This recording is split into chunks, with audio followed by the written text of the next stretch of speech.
Clip number 379 انشاءاللہ عز و جل اس کلپ میں سورہ آراف کی آیت نمبر 157 سے 159 تک کی تلاوت، ترجمہ اور تفسیر قرآن صراط الجنان سنیں گے۔ بسم اللہ الرحمن الرحیم۔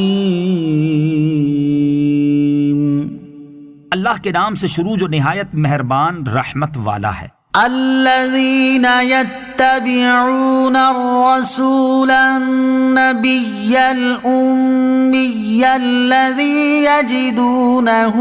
مكتوبا عندهم في التوراة والإنجيل يأمرهم بالمعروف وينهاهم عن المنكر ويحل لهم الطيبات ويحرم عليهم الخبائث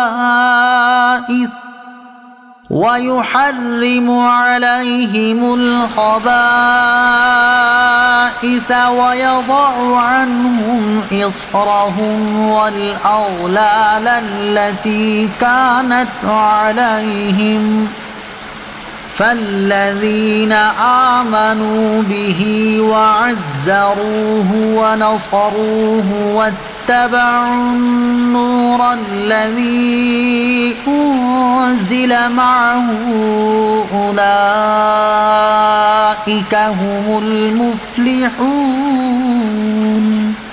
ترجمہ: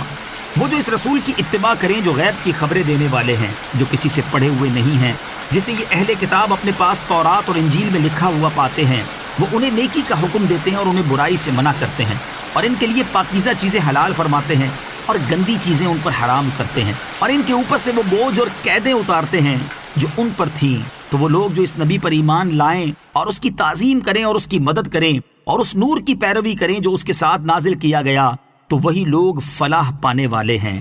الذین یتبعون الرسول،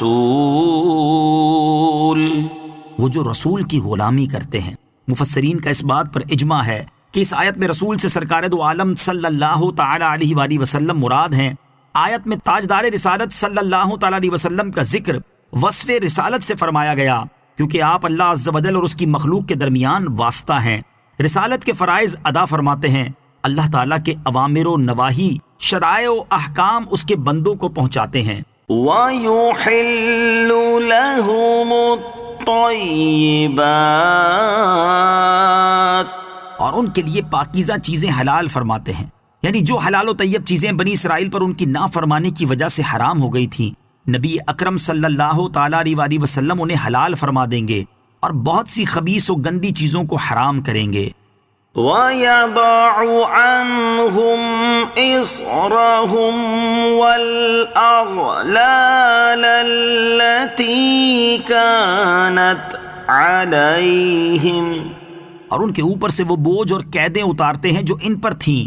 بوجھ سے مراد سخت تکلیفیں ہیں، جیسا کہ توبہ میں اپنے آپ کو قتل کرنا اور جن اعضاء سے گناہ صادر ہوں ان کو کاٹ ڈالنا، اور قید سے مراد مشقت والے احکام ہیں، جیسا کہ بدن اور کپڑے کے جس مقام کو نجاست لگے اس کو کینچی سے کاٹ ڈالنا، اور غنیمتوں کو جلانا، اور گناہوں کا مکانوں کے دروازوں پر ظاہر ہونا وغیرہ۔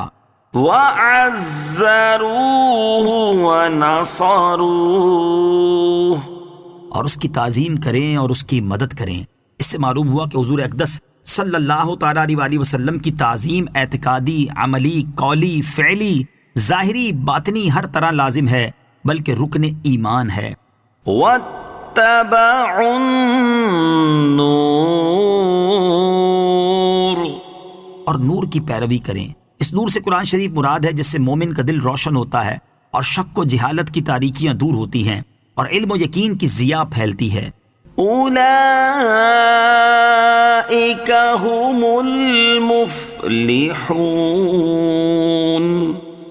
تو وہی لوگ فلاح پانے والے ہیں۔ اس سے معلوم ہوا کہ حضرت موسیٰ علیہ السلام نے دنیا و آخرت میں بھلائی لکھ دینے کی دعا اپنی امت کے لیے فرمائی، تو اللہ تعالیٰ نے فرمایا کہ یہ شان امت محمدی کی ہے، سبحان اللہ، اور ساتھ ہی اپنے حبیب صلی اللہ علیہ وسلم کے فضائل اور امت مرحومہ کے مناقب انہیں سنا دیے گئے۔ اس سے معلوم ہوا کہ تاجدار رسالت صلی اللہ تعالیٰ علیہ وسلم کی امت پہلے بھی عالم میں مشہور تھی، مگر اس امت کی نیکیاں شائع کر دی گئی تھیں اور ان کے گناہوں کا ذکر نہ کیا تھا، بلکہ صحابہ کرام رضی اللہ تعالی عنہم بھی مشہور کر دیے گئے، جیسا کہ اللہ تعالیٰ ارشاد فرماتا ہے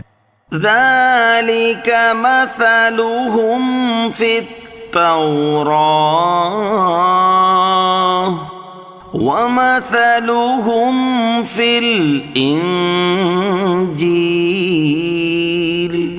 ترجمہ، یہ ان کی صفت توریت میں مذکور ہے اور ان کی صفت انجیل میں مذکور ہے۔ قل يا أيها الناس إني رسول الله إليكم جميعا الذي له ملك السماوات والأرض لا إله إلا هو يحيي ويميت فآمنوا بالله ورسوله النبي الأمي الذي يؤمن بالله وكلماته واتبعوه لعلكم تهتدون۔ ترجمہ، تم فرماؤ اے لوگوں، میں تم سب کی طرف اللہ کا رسول ہوں، جس کے لیے آسمانوں اور زمین کی بادشاہت ہے، اس کے سوا کوئی معبود نہیں، وہی زندہ کرتا ہے اور مارتا ہے، تو ایمان لاؤ اللہ اور اس کے رسول پر جو نبی ہیں، کسی سے پڑے ہوئے نہیں ہیں، اللہ اور اس کی تمام باتوں پر ایمان لاتے ہیں اور ان کی پیروی کرو تاکہ تم ہدایت پالو۔ قل، تم فرماؤ، یعنی اے حبیب صلی اللہ تعالیٰ علیہ وآلہ وسلم، آپ لوگوں سے فرما دیجئے کہ میں تم سب کی طرف اللہ عز و جل کا رسول ہوں، ایسا نہیں کہ بعض کا تو رسول ہوں اور بعض کا نہیں۔ الذي له ملك السماوات والأرض،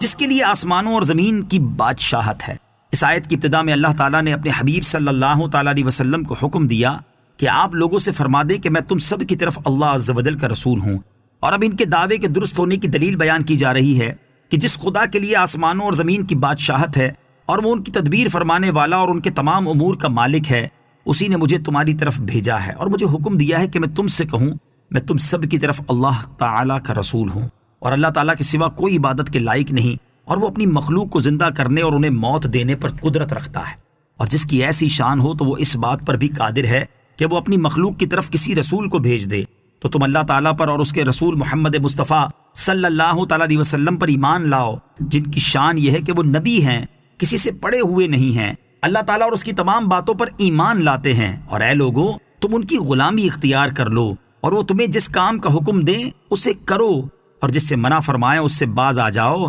تاکہ تم ان کی پیروی کر کے ہدایت پا جاؤ۔ وَمِن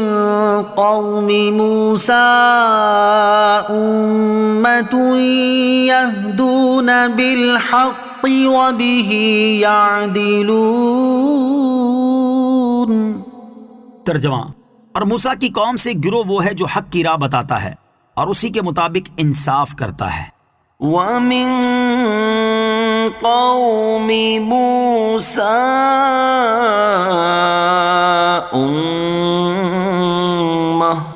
اور موسیٰ کی قوم سے ایک گروہ، یعنی بنی اسرائیل کی سرکشیوں اور نافرمانیوں کے باوجود ان میں سے ایک جماعت حق پر بھی قائم رہی۔ حق پر قائم رہنے والے گروہ سے کون لوگ مراد ہیں؟ اس بارے میں قول یہ ہے کہ حق پر قائم رہنے والوں سے مراد بنی اسرائیل کے وہ لوگ ہیں جنہوں نے اسلام قبول کر لیا، جیسے حضرت عبداللہ بن سلام اور ان کے ساتھی رضی اللہ تعالی عنہم، کیونکہ یہ پہلے حضرت موسیٰ علیہ السلام اور تورات پر ایمان لائے، پھر نبی کریم صلی اللہ تعالی علیہ وسلم اور قرآن پر بھی ایمان لائے۔ اور ایک قول یہ ہے کہ اس سے مراد بنی اسرائیل کے وہ لوگ ہیں جنہوں نے حضرت موسیٰ علیہ السلام کی شریعت منسوخ ہونے سے پہلے اسے مضبوطی سے تھامے رکھا، اس میں کوئی تبدیلی نہ کی، اور نہ ہی انبیاء علیہ السلام کو شہید کیا۔ ان کے علاوہ اور بھی اقوال